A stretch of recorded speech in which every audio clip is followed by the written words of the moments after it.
ירצה את החזון איש, אז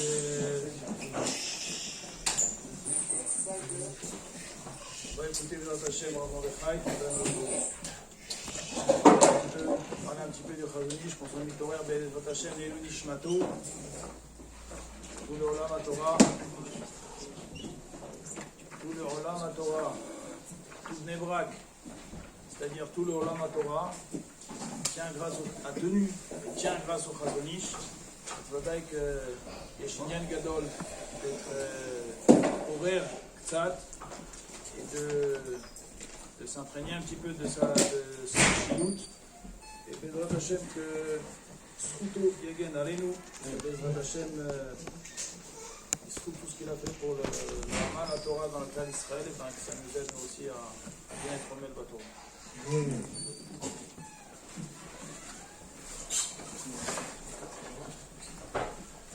Birshot, mon nom Rav Shita. Donc aujourd'hui c'est l'enseigne de Chazonish. Comme il a dit à Meir qu'on va dire un petit peu quelques minutes de Chazonish. Je n'avais pas dit sur Chazonish quand on m'a demandé de parler. Donc je n'ai pas tellement pu lire des histoires. Je vais raconter quelques petits souvenirs que j'ai dans la tête, mais je n'ai pas vraiment le temps ni de voir, ni de chercher, ni de préparer. Je n'avais pas de livre de Chazonish sur Chazonish ici. Juste un petit point, on va raconter quelques petites notions. Donc on voit dans la paracha que c'est marqué que lorsque va Yitzhak Sarah, Vaïmer Hashem et Abraham, Lama zet Tzachaka Sarah les morts.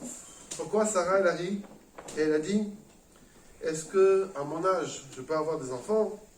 Rashi mistakelet b'meya v'amra evshar akarvaim haelu teonim vlad. C'est possible que ces entrailles-là, alors qu'elle avait déjà 90 ans, puissent être chargées d'un enfant. Et ensuite c'est marqué Ashadai Maïlou Chetsamkou, Moshrin Khalav, c'est possible qu'elle peut allaiter alors qu'elle avait déjà 90 ans. Elle a ri. Et Akadosh Baruch Hu a reproché à Abraham Avinu elle a reproché à Abraham Avinu pour Sarah d'avoir ri. Demande le Ramban, mais je ne comprends pas. Il y a 3 Arabes qui viennent et qui commencent à dire des fantaisies. Voilà, vous êtes des vieux, vous aurez des enfants, etc. Pourquoi on n'aurait pas rigolé? Pourquoi pas rigoler? Il n'y avait pas une aftacha. Si Chaz Shalom avait un avis où il y avait un malach, il ne savait pas que c'était des malachim, qui vient et qui promet, ou un gadol, ou un tzaddik qui promet et qu'elle rigole, ça c'est sûr que c'est un manque d'émouna. 3 arabes qui viennent, tu sais, je te promets que... Qu'est-ce qu'on reproche à Sarah Imenu? Et le Ramban il dit Kajbo Choishimota, lama yadavar nimna beinea, veraouila shtamin, ou shetomar, amen ken yiraseh Hashem. Akadosh Baruch Hu l'a reproché à Sarah Imenu, pas Chaz Shalom d'avoir un manque d'émouna, c'était ni des malachim, elle ne savait pas que c'était des malachim, c'était ni un tzaddik, ni un avis, ni un gadol, ni rien du tout. C'était juste des arabes qui avaient raconté une fantaisie, mais elle aurait dû dire Bezat Hashem, bien que c'est quelque chose d'impossible. Il explique en Prask Levinstein, le Mashgar de Ponevezh, qu'on apprend de là que ça n'existe pas dans la Bria une Metsiout qui n'est pas le Ratzon Hashem. C'est-à-dire que dès que quelqu'un voit dans la Bria quelque chose qui va selon la nature, selon les scientifiques, selon les hôpitaux, selon la politique, selon le ministère d'un truc, selon Macaron, etc., toutes sortes de personnes, ça n'existe pas une Bria, quelque chose dans le monde qui n'est pas seulement le Ratzon Hashem qui est la Torah. Ça, c'est ce qui a été reproché à Sarah à son niveau. Et c'est un peu ce que, comme il a dit Meir, que le Razé chez lui, après la guerre, qui a remonté tout l'Olam HaTorah, qui avait été détruit. Lui, il a réussi le chidouche un peu qu'il a mis le Chazonish, un peu, beaucoup. C'est qu'il a surtout fait rentrer dans les gens le moussak que ça n'existe pas quelque chose qui n'est pas Torah. C'est-à-dire, il n'y a pas la science, la psychologie, la psychanalyse, tout ce qu'on veut, la médecine, il n'y a pas. Yesrak Torah. Ach derak Torah. On pense avec Torah, on vit avec Torah, on réfléchit avec Torah. Une fois, ils sont venus chez le Chazonish avec un livre de psychologique ou pédagogique ou éducatif, vous appelez ça comme vous voulez, que quelqu'un, un directeur, a fait rentrer dans le Chinuch Hatzmai. Il a fait rentrer dans le Chinuch Hatzmai un livre apparemment très intéressant, écrit par un Chiloni, et il a donné à tous les professeurs à essayer d'apprendre à faire des cours, de s'occuper des élèves, etc. Bon, ça a plu à tout le monde. C'est arrivé, le Chazonish, il a entendu, ils ont montré le livre au Chazonish. Le Chazonish, il a demandé qu'on convoque les directeurs de Chinuch Hatzmai. Il les a appelés, ils sont venus chez eux. Il a sorti ce livre, il a dit, mais qui vous a permis d'utiliser ce livre-là? Ah, mais ça c'est un livre extraordinaire. C'est pédagogique, psychanalyse, tout ce que vous voulez. Quand il a pris le livre, il a déchiré en 8 morceaux, il a jeté par terre, et il a dit, tout l'eau de la mer et tous les stylos du monde ne suffisent pas pour écrire la Touma, la Shritout, et la pourriture qu'il y a dans chaque mot qui est écrit par un Chiloni. Ah, c'est un autre moussag. C'est pas il y a des rabbanim, mais je Torah. Il y a Rak Torah. Tout ce qui va pas Torah, c'est mouchra. Toute l'eau de la mer ne suffit pas pour écrire. Combien de Shritout, de Touma, de Rishout il y a dans chaque mot qu'il y a dedans. On sait quand il y avait le Premier ministre, le président, je ne vais pas dire son nom, un homme tellement rachat, il était venu voir le Chazon Ish parce qu'il voulait obliger les filles à faire l'armée. Et le Chazon Ish était posé que c'est Ayarek Valiavor, c'est Mamash Arayot, même si c'était pas Mefourash, mais puisque Chachan ne s'est pas entraîné, c'est Ayarek Valiavor. De là, après, ce qu'il a dit aussi sur Internet, c'est encore pire, c'est Ayarek Valiavor. Et il s'est battu, ils ont fait des manifestations, il a même demandé au rabbi de Belz, qui ne sortait jamais de manifestation, de faire des manifestations, il s'est battu beaucoup. Et à cause de ça, il a été un peu troublé, ce monsieur-là. Et le premier président d'Israël, premier ministre, et il est venu voir le Chazon Ish. Et lorsqu'il est venu le Chazon Ish, il a discuté, il était tellement impressionné, il parlait pendant des mois du Chazon Ish, il ne savait pas que c'était un homme tellement intelligent sur terre. Le Chazon Ish l'a époustouflé. C'était inimaginable. Il arrive chez le Chazon Ish, quand il a fini la discussion avec lui, il a enlevé les lunettes pour ne pas voir un rachat, parce qu'il ne voyait pas sans lunettes. Et le Chazon Ish lui a dit, c'est marqué dans l'Agmara, dans Sanhedrin, que si jamais il y a un chameau chargé qui passe, ou une caravane qui passe, ou s'il y a un petit passage avec un bateau qui passe, il y a le passage pour un bateau, et dans l'autre sens il y a un autre bateau, où il y a un passage pour un chameau, une caravane, une charrette. Qui c'est qui passe? L'Agmara dit c'est qui passe en premier? L'Agmara dit c'est la charrette la plus chargée, le bateau le plus chargé, le chameau le plus chargé, c'est lui qui passe en premier. Et le Chazon Ish, il a dit à ce monsieur-là, il a dit, alors notre charrette est pleine, depuis avant Mitzvah Yaakov, les Nevi'im, Tanaïm, Amoraïm, Doshim, Tzadikim, Rishonim, Acharnim, et votre charrette, elle est vide, s'il vous plaît, laissez-nous le passage. Il a été tellement choqué, il a fini la discussion, il est parti. C'est le Chazon Ish qui a fait comprendre dans ce monsieur-là, qui était le premier qui a fait l'État d'Israël, que votre charrette, elle est vide. Pas nous, on est des Torah, mais vous êtes des scientifiques, vous êtes des médecins. Non, votre charrette, elle est vide. Il n'y a que la Torah. On sait que le Chazon Ish était dans la médecine, j'ai entendu moi-même de Rav Boruber Povarsky, le Rosh Panovitch. Moi-même, j'ai entendu une fois, il y a longtemps qu'il était assis à Paris, il était assis chez mon père à la maison, et il racontait que lorsqu'il avait 14 ans, alors, c'était une fois, Rosh Hashanah était malade. Et il était malade, et son père est allé chaque fois après la tefila de Rosh Hashanah le soir, il allait chez le Chazon Ish pour dire Shana Tova. Il est allé chez le Chazon Ish, il a vu que lui, il n'était pas là, que le Rabbi n'était pas là. Donc je suis pas le Rabbi Povarsky. Alors le Chazon Ish a dit, vous, ce Berne, il est où Berne? Alors Rab David, il a dit, le Rab David, son père, il a dit, il est malade. Très bien.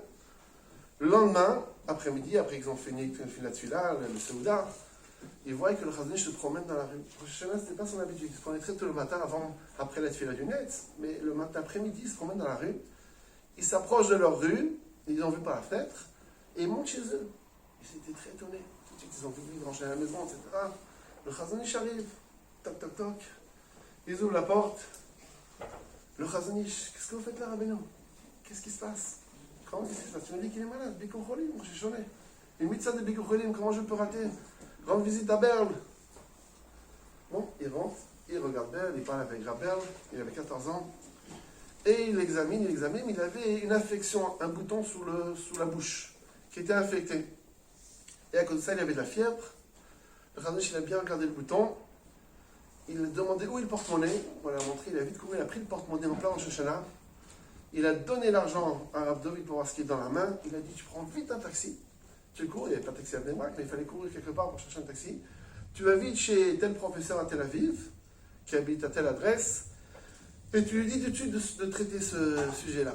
Bon, il a vu le Chazon Ish en plein même temps, il a pris l'argent dans la main lui-même pour convaincre Rav David que c'est Pikuach Nefesh. Il arrive, ils arrivent chez le professeur Le professeur regarde, etc. Il dit, ah bon, ouais, d'accord, je vois, etc. Il dit, voilà, écoutez, je vous allez à l'hôpital là-bas, et l'hôpital, vous allez leur dire que je vous ai écrit une ordonnance, vous allez à l'hôpital, parce que je crois que monsieur Chamsel, vous faites une erreur. Si le Chazonish, il m'a dit, pendant un temps. Il a pris l'argent, il m'a donné l'argent, il m'a dit, il est chez vous, c'est que c'est vous qui devez le soigner, et c'est tout, il n'y a pas d'autre solution. Je n'ai pas été Michael Yom Tov pour que vous m'envoyiez à l'hôpital, pour écouter ce qu'a dit le Chazonish. Le Chazonish, il a dit, c'est vous. Bon, tout le monde savait c'était qui le Chazonish, il était un peu choqué. Le professeur, il a dit, bon, il a réexaminé, et il a sauté d'un bond, comme ça raconté Rabem. Il a fait un bond, il a sauté dans l'armoire, il a pris une piqûre comme ça. Bon, aujourd'hui, je me dis, c'est plus des piqûres comme ça fait 50 et quelques années, cette histoire-là, 60 ans. Il a pris une piqûre comme ça, il a, pouf, en un coup, il l'a injecté. Rabem, il a dit qu'il s'est évanoui sur place. C'était comme une bombe qu'il a reçue sur la tête. Il a fait une piqûre comme ça, et il a dit à Rabbi Tovarski, heureusement, vous m'avez dit que vous avez insisté pour me dire que le Chazonish, il vous envoyé chez moi. Il lui restait 8 minutes à vivre. D'accord, le médecin n'avait pas remarqué, etc. Et après, quand il a bien remarqué, il a vu que l'infection était déjà montée dans le cerveau. Et que Chaz Shalom, au bout de 8 minutes, c'était fini. Et c'est ça que le Chazonish avait vu. D'accord, le Chazonish, on sait très bien que c'est lui qui a inventé la chirurgie du cerveau. D'accord, on sait qu'il a fait des dessins qui existent encore chez ceux qui en ont demandé. Il a fait des dessins, ça n'existait pas avant le Chazonish, la chirurgie du cerveau. Il a fait des dessins où il a dessiné tout le cerveau, il a dessiné où on coupe, où on ouvre, qu'est-ce qu'on fait. Et il envoyait avec ça chez des grands professeurs en Amérique. Et les professeurs en Amérique étudiaient les dessins de Chazonish. Et avec ça, ils faisaient des opérations. Ils ont inventé, ils n'ont jamais osé toucher au cerveau parce qu'ils ne savaient pas comment ça fonctionne. Mais grâce aux dessins du Chazonish, ils ont bien analysé et ils ont écouté le Chazonish. C'est les premières opérations du cerveau, c'était les gens que le Chazonish envoyait avec le dessin exact de tous les cerveaux, comment faire. D'ailleurs, ces dessins sont encore chez ces gens-là. C'est lui qui a inventé la chirurgie du cerveau. Et quand ils ont demandé à Chazonish d'où il connaît, il a dit, je comprends pas, je connais. J'ai étudié Choulin, moi, je ne suis pas en train de boire d'un café, pendant ce temps, il n'est pas répondu comme ça. Mais il a dit, quand on étudie Choulin, Amal, et Be'egia, alors on arrive à comprendre comment tout marche. Tout marche. Donc le Chazonish dans la Torah, il savait tout voir. Il n'y a que la Torah. Ça, c'était chez le Chazonish. Il n'y a que la Torah. Et dans chaque chose, c'était comme ça. Chez le Chazonish, c'était une mitziout. Tout ce qui était Torah, une fois, Rav Yaakov Galinsky, il raconte qu'une fois, il y avait une grande maladie, il avait une très grande maladie très dangereuse, un enfant. Et il était chez le Chazonish. Et il avait entendu un ami qui avait eu son fils qui avait aussi eu la même maladie. Et le Chazonish l'avait envoyé chez un grand professeur, je ne sais pas où, quelque part en Israël. Et lui, son fils a eu la même maladie, il s'est dit, bon, je vais demander au Chazonish, mais il connaissait déjà l'adresse de notre professeur, son ami lui a raconté qui était le professeur qui soignait cette grande maladie. Le Chazonish, il a dit, non, toi tu vas chez tel professeur. Il y avait un vieux professeur de Marc retraité, qui travaillait plus depuis des années, qui était très très très vieux, qui était tout en haut de la Giva, là où il y a sa vodka là-bas. Il arrive là-bas, il toque, le Chazonish l'envoie là-bas, il y a 3 chiens qui lui sautent dessus, qui l'aboient. Après, il y a un petit vieux monsieur qui arrive, qui court derrière les chiens pour les arrêter. Lui, il tremble de peur avec son fils. Et après, il les a reçus, il a dit, pourquoi vous venez chez moi? Je suis déjà en retraite depuis des années. Le Chazonish m'a envoyé chez vous. Alors, bon, il a réfléchi, il ne savait pas quoi faire. Le Chazonish, lui, il est plus à jour dans la médecine. Et il a dit, vous savez quoi? Spécialement sur cette maladie, j'ai un médicament exceptionnel que personne n'a, unique. Je suis le seul qui l'a depuis des années, et je vais vous le donner. Justement, vous avez de la chance, heureusement que le Chazonish vous êtes venu me voir, parce que spécialement pour cette maladie, j'ai un médicament unique que personne n'a, exceptionnel. Il a donné sa soigne immédiatement. Donc, le Chazonish, il savait chacun, avec les capacités de chaque docteur, comment il pouvait soigner. Il était chez le Chazonish, il a demandé pourquoi lui, vous l'avez envoyé chez tel professeur, et lui, chez le Chazonish, il n'a pas répondu. Il a dit, toi, c'est chez lui, et lui, c'est chez lui. Pose pas de question. Donc, ça, c'est le Chazonish, c'est une madriga, où chaque chose, il savait tout, quoi faire. Il y a l'histoire de Roi HaKodesh sans fin. Il y avait un monsieur, une fois, qui était après la guerre, qui était venu, qui était devenu Fry, ses parents étaient froum. Et il était, pendant qu'il faisait un jour, pendant le Shabbat, il voit son père qui est en rêve, qui lui dit attention, fais tchouva, sinon tu vas mourir. Non, il n'a pas fait attention. Encore une fois, fais tchouva, sinon tu vas mourir plusieurs fois.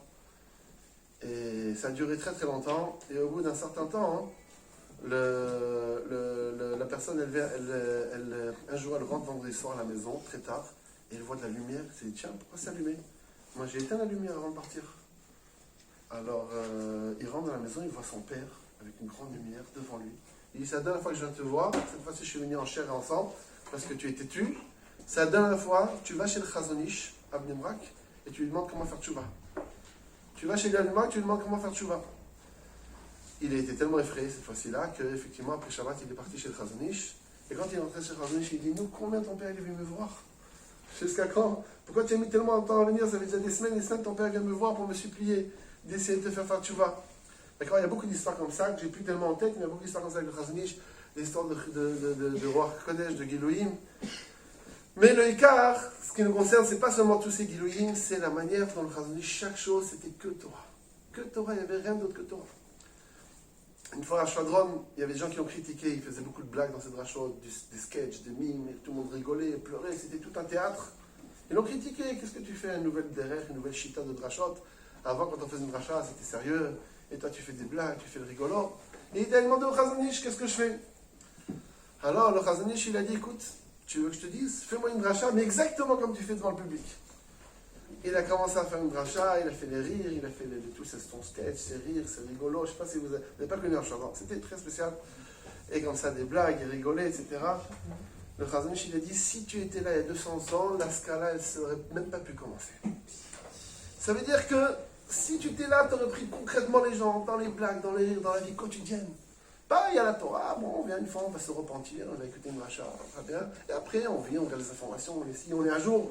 Chaz Shalom, chez le Chazon Ish, Akol Rak Torah. Et même c'est ça Bnei Brak, c'est ça Eretz Israël, c'est un olam où il y a Rak Torah. On demande tout le dolim. Les gens venaient demander au Chazon Ish quel frigidaire acheter. Les gens venaient demander au Chazon Ish chaque détail on demandait au Chazon Ish. Rak Torah, Da Torah dans chaque chose. En Davar, chez le Torah. Et bien entendu, chez Chazon Ish, cette mitzvah là qui est Rak Torah, Rak Midot. Une fois, il y avait quelqu'un qui avait écrit toute une chovérette contre un sac du Chazon Ish. Une fois, quelqu'un, je ne sais pas, un femme sûrement, il y avait un sac du Chazon Ish, il a écrit toute une très très grosse revue qu'il a diffusée, où il amène des rayons, des couchons pour descendre le Chazon Ish. Un jour, il rentre chez le Chazon Ish, c'est un Chacham, et il voit la chovérette ouverte devant le Chazon Ish. Il était très mal à l'aise, il voulait s'enfuir, mais c'était trop tard, le Chazon Ish l'a vu, il a dit bonjour. Il ne savait pas quoi faire, et il a demandé Mechila. Je demande Mechila, de quoi tu demandes Mechila? J'aurais pu d'abord demander au Chazon Ish, le Chazon Ish aurait pu lui répondre en 30 secondes. À ses couchottes, le diffuser dans tout Israël. Une chovérette contre le sac de Chazon Ish. Le Chazon Ish a dit, oh, t'as raison, ouais, c'est vrai, il faut que tu demandes Mechila, j'ai pas pensé à ça. Et je suis désolé, dans mon magasin, ça n'existe pas, la Kpeda, je peux rien faire. Si je demande Mechila à quelqu'un d'autre, chez moi, ça n'existe pas. C'est pas que il y a Kpeda, je suis mochel, je suis mévater, j'ai fait une avodette pendant. Ça n'existe pas. Ça, c'est l'habitude de Chazon Ish. Rak Torah, Rak Midot. C'est sa Metsiout, à la levée de Rabbein de Rav. Il est au Douchnitzer, il marchait avec le Chazon Ish, avec Rabbi Chaim Kanievski, son neveu. Et il a dit à Rabbi Chaim, tu veux savoir c'est quoi la malade de Rabbeinu au Douchnitzer? C'est un homme qui ne s'est jamais mis en colère dans sa vie. Et sache qu'un juif, un Erlecheyid, un juif sadique, c'est quelqu'un qui n'a jamais été mazik quelqu'un dans sa vie. C'est pas, il fait une avoda, jamais. Ça n'existe pas que Péda. Ça, c'est le Chazon Ish dans tout. Dans les Midot, dans les Yad Shammai, dans la Gdusha, dans tout. Une fois, il y avait un talmid de Rav Dessler qui était à Haïfa. Et il est venu voir le Chazon Ish parce qu'à Haïfa, il n'y a pas d'école, ni pour garçons, ni pour filles, ni pour rien et tout. Et lui, il prenait des garçons et il leur faisait l'après-midi, il leur faisait des shiurim de Torah. Dans le Beta Knesset. Il n'y avait pas.